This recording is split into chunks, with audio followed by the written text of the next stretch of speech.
Good morning students, कैसे चल रही है आपकी स्टडी गाइस। आज के इस वीडियो में मैं आपको बताऊंगी कुछ करेंट अफेयर्स, साथ ही कॉन्स्टिट्यूशन के कुछ क्वेश्चंस जो एग्ज़ाम में पूछे जाते हो।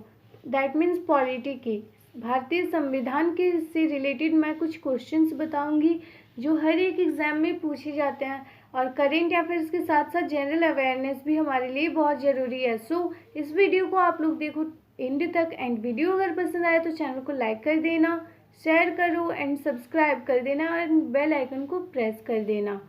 गाइस इस ये वीडियो मैंने इसलिए बनाई है क्योंकि करेंट अफेयर्स तो हम डेली पढ़ते हैं, बट क्या हमें जनरल अवेयरनेस पे ध्यान नहीं देना चाहिए? कैसे हो पाएगा हमारा रैंक ऐसे एग्ज़ाम में? रैंक करने के लिए हर एक सब्जेक्ट को मजबूत बनाना पड़ता है। ऐसे किसी को नहीं मिल जाती है रैंक, ऐसे कोई टॉप नहीं कर जाता। अगर आपको एग्ज़ाम पास करना होता है वो अलग बात होती है, बट अगर आपको किसी चीज़ में टॉप करना होता है तो वो एक अलग बात होती है। उसके लिए एक अलग जुनून की ज़रूरत होती है। सो आज मैं आपको संविधान से रिलेटेड सारे क्वेश्चंस को बहुत ही अच्छे से एक्सप्लेनेशन के साथ इस पूरे वीडियो में डील करूँगी। सो आप वीडियो को एंड तक देखना एंड बीच में स्किप मत करना। अगर आप बीच में स्किप कर दोगे ना तो वो क्या होगा कि आपको कुछ समझ में नहीं आएगा, क्योंकि एक के बाद एक हर एक क्वेश्चन जैसे कि रिलेटेड होती है कोई चेन टाइप से, सेम ये क्वेश्चंस भी जो है वो उसी टाइप चेन के थ्रू एकदम रिलेटेड है। सो प्लीज़ आप लोग वीडियो को एंड तक देखना। सो आज का फर्स्ट क्वेश्चन अब मैं स्टार्ट करती हूँ। सो फर्स्ट क्वेश्चन है भारतीय संविधान का, निम्नलिखित में से कौन भारतीय संविधान की प्रारूप समिति का सदस्य नहीं था? प्रारूप समिति, option A B R Ambedkar, B Rajendra Prasad, C Gopalaswami and D Alladi Krishna Swami.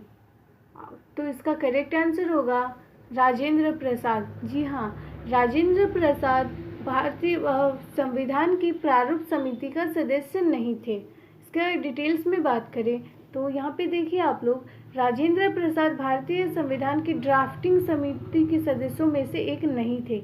Drafting समिति के सदस्य थे doctor B R Ambedkar, K M Munshi, Alladi Krishnaswami Ayyar and Gopalaswami Ayyar. Jammu Kashmir के जो सदस्य थे B L Mitter, M D Saadulla और डी पी खोतन।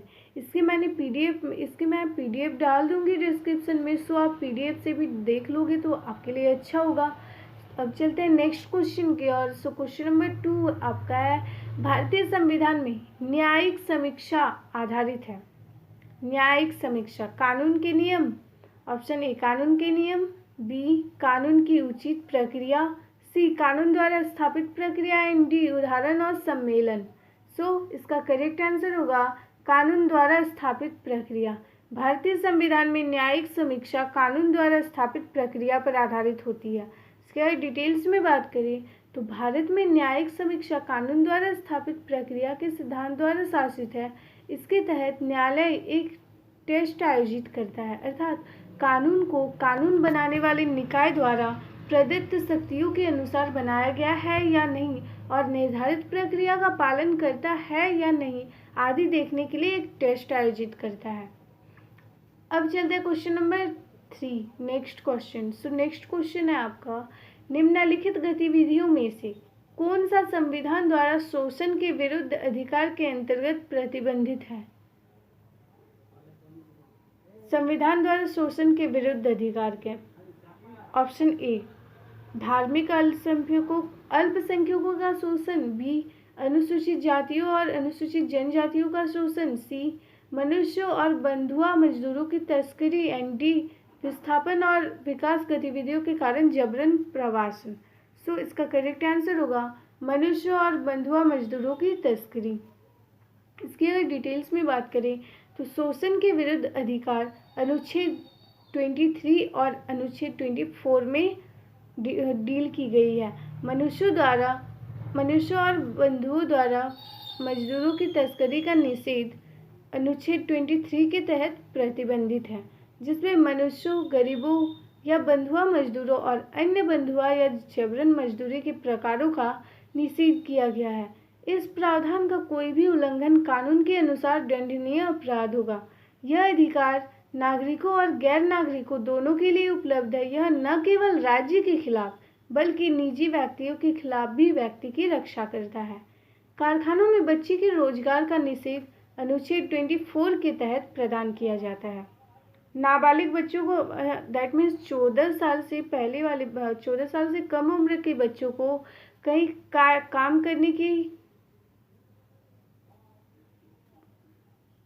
काम नहीं करने दिया जाता अनुच्छेद 24 के तहत। जो किसी भी कारखाने, खान या निर्माण कार्य या रेलवे जैसी अन्य खतरनाक गतिविधियों में 14 वर्ष से कम आयु के बच्चों के रोजगार को प्रतिबंधित करता है, लेकिन यह किसी भी हानि रहित या निर्दोष काम में उनके रोजगार को प्रतिबंधित नहीं करता। मैं एक बार फिर से ये बता दूं कि अनुच्छेद 23 में मनुष्य और बंधुआ मजदूरी की तस्करी का निषेध किया गया है और 24 में अनुच्छेद 24 में 14 वर्ष से कम आयु के बच्चों को रोजगार से प्रतिबंधित किया गया है। अब चलते हैं नेक्स्ट क्वेश्चन की और क्वेश्चन नंबर 4। सो क्वेश्चन 4 है, भारतीय संविधान ने किस देश से न्यायिक समीक्षा की विशेषताएं उधार ली थी? न्यायिक समीक्षा की विशेषताएं उधार ली थी। Option A UK, England, B संयुक्त राज्य America, C Australia and D Germany. So इसका करेक्ट आंसर होगा संयुक्त राष्ट्र अमेरिका, यूएसए। इसकी अगर डिटेल्स में बात करें तो भारतीय संविधान ने संयुक्त राज्य अमेरिका से न्यायिक समीक्षा की विशेषताओं को उधार लिया। भारतीय संविधान ने संयुक्त राज्य अमेरिका से लिखित संविधान, मौलिक अधिकार, सर्वोच्च न्यायालय, राज्यों के प्रावधान, राष्ट्रपति जैसी कुछ विशेषताओं को भी उधार लिया था। मैं फिर से बता रही हूँ क्या क्या भारतीय संविधान ने संयुक्त राज्य अमेरिका से लिखित संविधान, मौलिक अधिकार, सर्वोच्च न्यायालय, राज्यों के प्रावधान और राष्ट्रपति जैसी कुछ विशेषताओं का उधार लिया था। अब चलते हैं नेक्स्ट क्वेश्चन की और question number 5। So question number 5 है आपका, भारत में संयुक्त सत्र के बारे में निम्नलिखित में से कौन सा सत्य नहीं है? संयुक्त सत्र के बारे में ऑप्शन ए इसकी अध्यक्षता लोकसभा के अध्यक्ष द्वारा की जाती है, बी संयुक्त सत्र में कोई भी नया संशोधन नहीं किया जाता, सी इतिहास में केवल 4 बिलों को संयुक्त सत्र में भेजा गया है और डी जब कोई विधेयक 6 महीने से अधिक के लिए लंबित या बकाया रहता है तो संयुक्त सत्र का आदेश दिया जाता है। सो इसका करेक्ट आंसर होगा ऑप्शन सी, इतिहास में केवल 4 बिलों को संयुक्त सत्र में भेजा गया। इसके अगर डिटेल्स में बात करें तो ऑप्शन सी के अलावा सभी उपरोक्त विकल्प सही है। इतिहास के अनुसार अब तक केवल 3 विधेयकों को ही संयुक्त सत्र में भेजा गया है। ऑप्शन ए नंबर 1 दहेज निषेध विधेयक, बैंकिंग सेवा आयोग बिल और सी 3 पोटा बिल। अब चलते क्वेश्चन नंबर नेक्स्ट। क्वेश्चन 6 है आपका, क्षेत्रीय परिषद के अध्यक्ष कौन है? क्षेत्रीय परिषद ऑप्शन ए केंद्र सरकार के गृह मंत्री, बी भारत के राष्ट्रपति द्वारा मनोनीत एक केंद्रीय मंत्री, सी भारत के उपराष्ट्रपति एंड डी भारत के प्रधानमंत्री द्वारा मनोनीत एक मुख्यमंत्री।